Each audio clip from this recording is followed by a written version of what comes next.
Hi everyone, welcome back. So today we're going to talk about chapter 5, which is ethics in research. Now, this is a pretty short video. The chapter has a lot of really good information, but you're also going to be doing the training through the City Group, which is the training that all students and researchers have to do to understand the history of our ethical code, the ethics that govern research. It talks all about the IRBs, which are the institutional review boards, how they were created, why they were created, and why they're necessary. This series typically also talks about different types of studies and how you get approval for them, and which groups are considered vulnerable and how that affects approval as well. So for example, children are considered a vulnerable group, and so how we start research and do research and get approved for research varies a bit compared to other groups. Same with people who are in the prison system. We have a long history, unfortunately, of exploiting people in the prison system who often feel pressured to participate either way, and so it talks about how you do research and studies with all different types of people and how that varies depending on what group you have and what type of research study you're doing. Okay, so when you are looking at the modules, it depends on the university. Sometimes they're a little bit just social science focused, but the book by Rubin and Babbie also does talk about social work researchers to compare and contrast. Is it any different? And the answer is no. We follow all of the same rules. For example, we have to get IRB approval. We also have to strive to be ethical. That means we have to inform our participants about the risks, the benefits, what their rights are. Typically, you'll have some sort of information about here is the person to contact if you have a grievance or a concern. So we want to make sure that people don't feel forced to participate in research, and that if they do, they know they can withdraw at any time.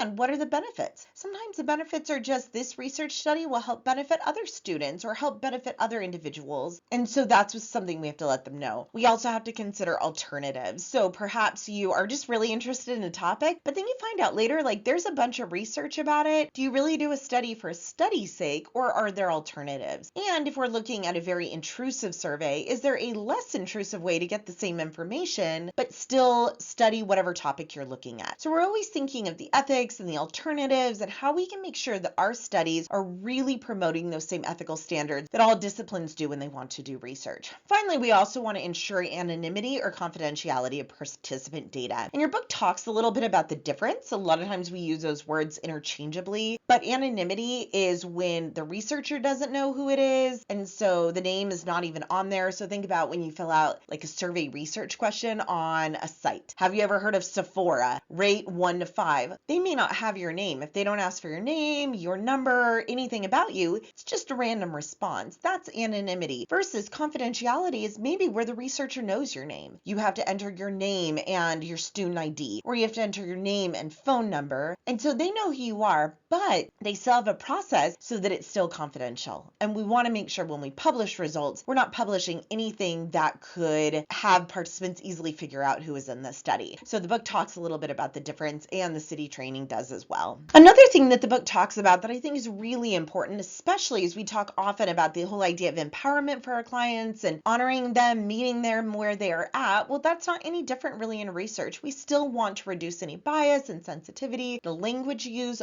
all of that is important. So Rubin and Babbie have a couple of suggestions for how to reduce bias and insensitivity in research. One is just being aware of the tools that you use. How do they come across? Do they represent the concepts? Are they going to be considered offensive to a group? Is the wording inappropriate? Thinking about, we're moving away from just saying genders male or female. A lot of research studies have options for people to write in their preferred title, or they have multiple options or categories in an other box. So thinking about the tools and how do they honor the participants that we're studying.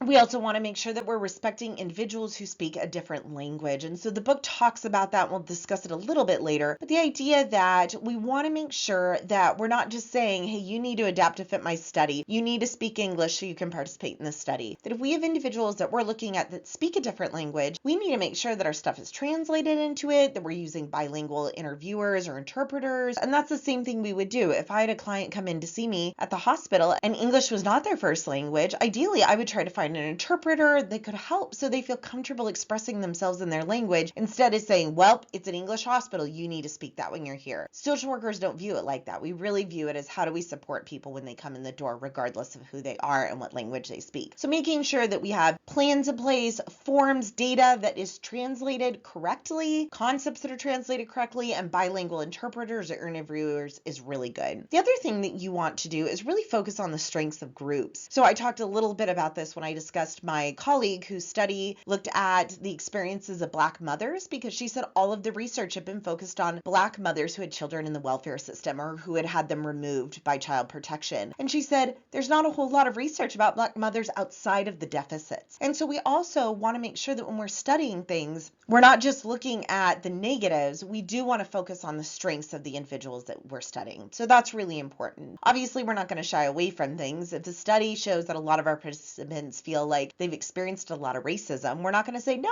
you're fine. But it is important to say, what strengths do they bring? Do they bring a different perspective? Is there a great thing their community's doing? Finally, a few more things. We want to make sure to do this then, to make sure that we have tools and information that are appropriate for people who speak a different language or in a different cultural group. And how do we know which strengths to focus on? Well, it's when we engage community representatives and members in the formulation of a problem and study. So if I was going to study individuals who were Native American and living on a reservation, I wouldn't just write a whole study and show up and be like, hey all, I'm the researcher, I'm going to study you. I would immediately contact elders in the community. I would look at the tribal council and see if they have a permission process and see if I'm willing to meet with them so they can have a lot of feedback in the study and they can give me ideas and thoughts and criticisms and feedback. So we want to make sure that we're really looking at the community and talking to people and hearing them. And that helps us come up with our study and identify and formulate the issue. And finally, we want to make sure that we're just reviewing a wide range of studies. If you only look at studies that look at one narrow grouping of people, you may come in with your research question very biased towards one group and miss the fact that maybe there's other ways to approach the issue with different groups. Let's say anxiety in young 18 to 22-year-old white undergraduate students at, let's say, a private university, and I pull all my research from that, I may miss anxiety in different groups. What does it look like in the Black community? What does it look like for people in a lower socioeconomic status versus a higher one? So we want to make sure that when you're looking and you're trying to formulate your problem and come up with a research study, that we really view a wide range of studies. And I would encourage you when you do your literature review, don't get focused on the first few that pop up. Make sure that you're looking at cross-sectional studies and looking at the same topic with different groups to see if that effective intervention works across the board or if it needs to be changed or varied depending on the group of people you're serving. The book also talks about the political aspects of research as well. And research really can be a complicated thing. Our political climate can often impact the funding and grants that researchers get to study certain things. And research results can have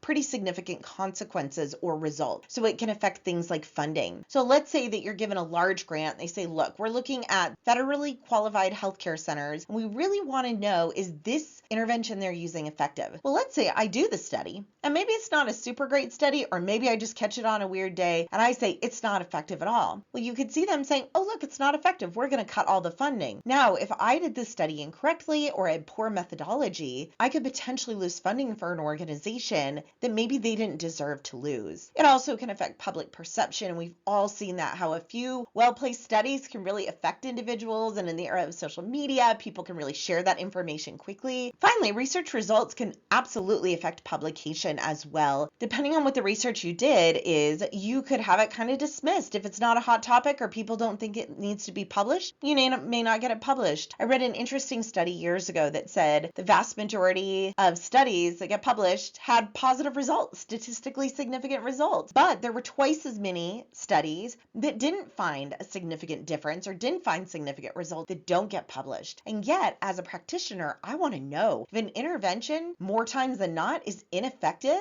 I want to see that. But if journals only typically publish the studies that find it to be effective, I may have a skewed perception. And so research results are absolutely determined by the climate. I think there's been a lot of research about everything from marijuana use and the effects on children and adults. I think about things looking at opioids and how a lot of funding got pushed to that for research. There's a lot of research about COVID. And so we really, even though we want to say no, researchers are neutral, we're not biased, we're very objective, we are very much affected by the political climate as well. well. And it is really challenging because there aren't formal codes of accepted political conduct beyond we just can't let our own political beliefs and orientation impact research. So unlike our IRBs and all of our codes when it comes to studying things, we don't really have the same thing when it comes to political conduct. And so that can be a challenge. Now, there is a debate about, are we even able to separate research from values? As social workers, we often have values of things like empowerment and education, increasing awareness, increasing compassion about a topic. And so Rubin and Babbie are great because they kind of talk about both sides, that there's this group of people that says, no, you should have your beliefs, values, political views, whatever, 100% separate. And the other side that says, well, but as social workers, our values resonate in everything we do. And so we need to be doing studies. And while we need to minimize our own bias, minimize our insensitivity, and really emphasize our objectivity if possible, that may not be completely possible and it may not be realistic. For example, if I do a study and I'm looking at relationships between community college students, as a researcher, I'm probably going to want to find positive things that align with values of social work, versus someone else might be 100% objective and say, I don't really care either way. I'm just interested in the topic. So there's kind of a debate back and forth. But we do need to make sure that we're aware that truths and research can absolutely be distorted to help or harm groups. And so we need to be very aware of that when we're publishing things.